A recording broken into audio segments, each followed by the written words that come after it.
Voilà, et de retour sur le plateau de France 3 Alpes pour la suite de cette soirée. Merci de rester avec nous. Nouvelle tranche consacrée au départemental avec nos invités, notre politologue Florent Gougou, avec vous Jordan. Et on démarre tout de suite, on part tout de suite à Annecy, en Haute-Savoie, Jordan. À Annecy, effectivement, vous l'avez compris, se joue une guerre de succession à la présidence du département. Le sortant Christian Monteil, en poste depuis 2008, ne se représente pas. Marion Feutry, le véritable enjeu dans votre département en Haute-Savoie, c'est bien celui-là, la question de savoir qui sera président ou présidente dans 10 jours. Et oui Jordan, comme vous le disiez, Christian Monteil, le président sortant, ne se représente pas. À 74 ans, il a décidé de passer la main. Son choix se porte sur Virginie Duby-Muller, son héritière désignée. Ils ont été élus en 2015 en binôme dans le canton de Saint-Julien-en-Genevois. Et la députée LR est candidate dans ce même canton, candidate aussi à la présidence du département si elle est élue. Autre candidat déclaré, Martial Sadier, député Les Républicains, lui aussi, depuis 2002. Il se présente dans le canton de Bonneville. On attend encore les résultats définitifs pour pouvoir dire s'ils accéderont au second tour dans leur canton respectif. Et puis, il y a un troisième nom qui circule pour la candidature à la présidence du département. C'est celui de Nicolas Rubin, maire d'Évian, président de l'association des maires de la Haute-Savoie et qui pourrait lui aussi annoncer une candidature s'il est élu. Voilà, Nicolas Rubin, maire de Châtel. On va apporter cette précision. Vous aurez corrigé. Merci beaucoup, Marion Feutry, en direct de la préfecture de Haute-Savoie. Alexis Joly, responsable du Rassemblement national en Isère, est avec nous. Bonsoir. Bonsoir. Avant de vous donner la parole, Alexis Joly, on va rejoindre votre homologue en Savoie, Brice Bernard, patron du Rassemblement national 73. Bonsoir, monsieur Bernard. Mauvaise soirée en région pour le Rassemblement national. Est-ce que vous êtes inquiet ce soir, monsieur Bernard, pour la Savoie ? Pas du tout. C'est un manque de mobilisation de notre électorat, certes, mais au deuxième tour, nous appelons à une mobilisation forte et je pense que notre message passera. En tous les cas, nous serons sur le terrain pour faire passer ce message de mobilisation. Et à n'en pas douter, Marine Le Pen a fait 11 millions d'électeurs au second tour des élections présidentielles. Je pense qu'on saura mobiliser si nous allons sur le terrain pour chercher effectivement nos électeurs sur le deuxième tour. On semble voir, Brice Bernard, en tout cas au niveau des régions, une véritable prime au sortant, quelle que soit la région. Dans ce contexte, comment mobiliser vos électeurs justement? Que leur dire pour les inciter à aller voter dimanche prochain? Eh bien, écoutez, je lance un message au gouvernement qu'il puisse organiser correctement ces élections, puisque beaucoup de personnes m'ont dit dans les bureaux de vote, aussi bien des électeurs que des organisateurs, que la plupart des professions de foi et des bulletins de vote n'étaient pas envoyés à l'ensemble des électeurs. Je pense que Laurent Wauquiez en a profité. Il a fait une communication comme il sait bien le faire. Et nous, pour beaucoup de candidats, nous avons malheureusement pâti de ce manque de communication, en tous les cas du manque d'organisation par l'État de ces élections départementales, par le fait effectivement que les bulletins de vote, que les professions de foi n'étaient pas présentes. Moi-même, sur mon canton, j'ai eu des professions de foi d'un autre candidat aux élections départementales. C'est juste inadmissible, puisque c'est l'argent des Français qui permet d'organiser ce type d'élection. Et aujourd'hui, on voit bien que le cadre n'a pas été correctement respecté. Merci beaucoup Brice Bernard, on vous retrouvera sans doute un peu plus tard dans la soirée. Merci. Quand les premiers résultats arriveront. Alexis Joly. Alexis Joly, effectivement, qui lui est avec nous sur ce plateau. Alexis Joly, bonsoir. Bonsoir. Patron du Rassemblement national en Isère. Alors, toujours pas de résultats sur l'Isère, mais même question qu'à Brice Bernard. Est-ce que vous êtes inquiet ce soir quand vous voyez l'effondrement du RN au niveau régional? Est-ce que vous craignez de bien moins bons résultats qu'en 2015? Le Rassemblement national avait viré en tête dans un certain nombre de cantons en Isère, un 9. Visiblement, je ne crains pas ce score. Il faut l'accepter, puisque visiblement, c'est ce vers quoi on se dirige, malheureusement. Et effectivement, vous l'avez dit, l'abstention que nous subissons se retrouve dans les urnes en fin de compte, puisque nos résultats seront bien moins importants, et évidemment que le Rassemblement national, comme pour les municipales l'année dernière, pâtit de l'absence de mobilisation de nos électeurs. Et d'ailleurs, l'électorat se mobilise et il y a une prime au sortant, encore une fois comme l'année dernière à la sortie du Covid, où on voit que les maires avaient été très largement réélus. C'est le cas aussi ce soir encore des conseillers départementaux sortants et des présidents de région sortants. Comment mobiliser? Comment faire? Est-ce que ça veut dire passer par le terrain, comme on vient de l'entendre avec M. Bernard l'a dit, c'est vrai que la campagne a été menée de manière un petit peu spéciale, que beaucoup de personnes n'ont pas reçu les bons documents dans leur boîte aux lettres ou ne les ont pas reçus du tout.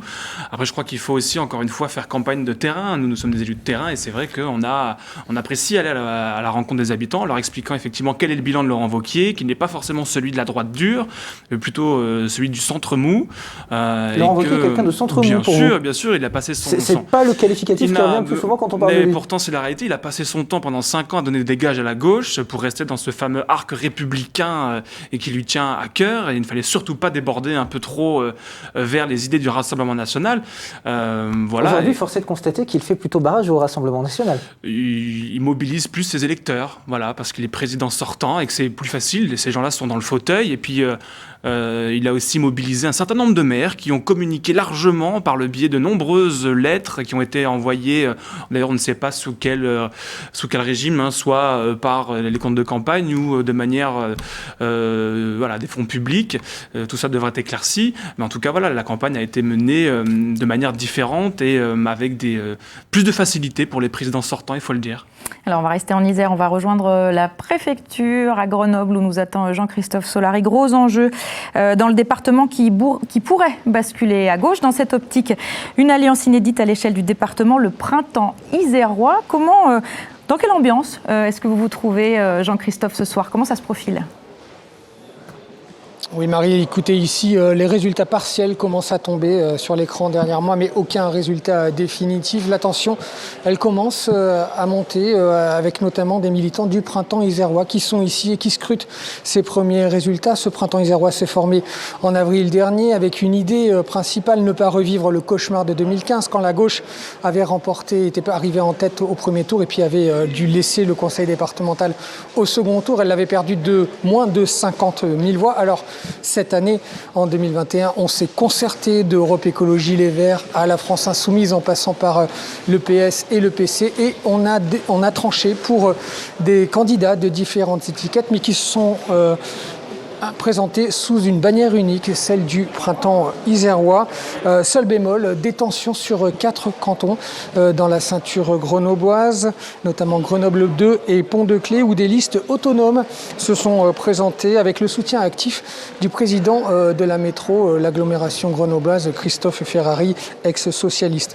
Les enjeux sont importants aussi pour Éric Piolle, le maire écologiste de Grenoble, qui teste là une version locale de son arc humaniste qu'il entend constituer pour asseoir sa candidature à l'élection présidentielle. Merci Jean-Christophe pour cet exposé très détaillé. Alors a priori pas de dissidence, c'est même certain, sur le canton de Vienne pour le Printemps isérois. Pour autant, Xavier, beaucoup de fébrilité chez le conseiller départemental sortant, le socialiste Erwan Binet. La bataille s'annonce âpre avec le Rassemblement national et avec la droite. Oui, et bien ici, toujours une ambiance fébrile dans cette salle des fêtes de Vienne. Je vous rappelle qu'on attend les résultats du canton de Vienne 1, le plus disputé, avec 3 binômes en liste, un duel classique gauche-droite, avec le conseiller général sortant Erwan Binet notamment, et puis le Rassemblement national en embuscade. Pour le moment, on me dit que seulement 5 communes sur les 9 de ce canton ont eu les résultats validés. On repartira sur Alexis Joly. Merci beaucoup Xavier Schmitt en duplex depuis Vienne en Isère. Alors Florent Gougou, un mot sur la gauche qui a quand même dans cet enjeu-là, qui doit gagner 3 cantons supplémentaires sans en perdre aucun de ceux conservés en 2015. Est-ce que c'est dans le champ des possibles d'après vous ? On verra à quoi ressemble la configuration du second tour. Et pour moi, c'est la principale chose qu'il faut attendre ce soir avec cette participation très faible et une forme de redistribution des cartes. Encore une fois, je le rappelle, en 2015, on avait une vingtaine de cantons dans lesquels le RN était là au second tour.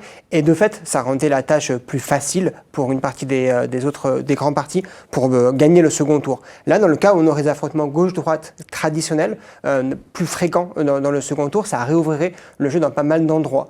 On a aussi des endroits où la gauche elle avait pu gagner en triangulaire au second tour et dans lesquels elle risque cette fois-ci de ne pas pouvoir reproduire ce genre de performance. Et à l'inverse, par exemple, si elle est moins divisée, il y a des endroits où elle est moins divisée qu'elle l'était en 2015 en Isère, par exemple, si elle n'est pas éliminée du second tour au Pont-de-Claix, par exemple, elle risque de reprendre ce canton-là. Donc il y a une série d'équilibres qu'on verra mieux quand on saura qui sont les personnes qui sont qualifiées pour le second tour. Alexis Joly, il n'y a pas de canton remporté en 2015. Vous comptez vraiment sur vous espérez que ça change là, cette année ? Oui, effectivement, on mise beaucoup sur certains cantons, notamment du Nord-Isère, à Morestel, à Vienne 1, Charvieux-Chavagneux ou encore la Tour du Pin. Et c'est vrai que c'est une tâche qui est difficile, qui est rude, puisque nous n'avons pas encore suffisamment d'ancrage local, et je crois que c'est encore important de travailler cet ancrage local. Je vois à peu près là les résultats qui sont en train de tomber sur mon canton à Échirolles, et c'est vrai que je pense pouvoir vous dire que l'ancrage local paie, puisqu'on arrive en tête dans de nombreux bureaux de vote, y compris au régional, et donc c'est la tâche que nous devons mener dans les prochaines années, notamment dans le Nord-Isère, pour enfin décrocher des cantons. Et il faut dire aussi que le mode de scrutin nous est défavorable depuis de nombreuses années, et que c'est difficile pour le RN effectivement de gagner en duel. En Isère, c'est vrai que dans d'autres départements on y arrive, encore en Isère c'est encore un peu difficile. Et tout ça en portant des idées très nationales, on l'avait dit dans la première partie de cette émission. C'est quoi vos propositions phares ? Je suis totalement désaccord avec ce que vous avez dit il y a un quart d'heure ou 20 minutes, parce qu'on a eu la chance de faire plusieurs débats sur ce plateau et sur France Bleu, et j'ai pu décliner nos propositions en termes de culture, en termes d'économie, en termes de transport, en termes de scolarité dans les collèges, et évidemment de social et d'aide sociale. Donc non, on a quand même des propositions à faire. On a fait un programme avec des propositions. Je crois qu'on a été l'un des seuls mouvements à avoir d'ailleurs unifié un petit peu ce programme départemental. Donc non, on n'est pas un parti qui a un programme uniquement national, parce qu'on sait aujourd'hui qu'on n'a pas le choix effectivement d'avoir des propositions qui soient locales, même très locales.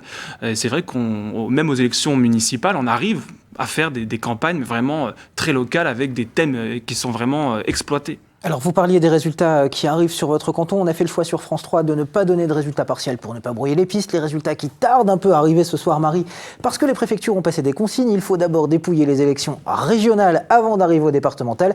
Voilà pourquoi le suspense va sans doute encore durer un peu ce soir sur France 3. Et puis on arrive dans la dernière minute, les dernières 15 secondes de cette tranche. Restez avec nous, on se retrouve à 21h30 avec de nouveaux invités, de nouvelles analyses politiques aussi avec vous, Jordan Guéant et Florent Gougou. À tout de suite.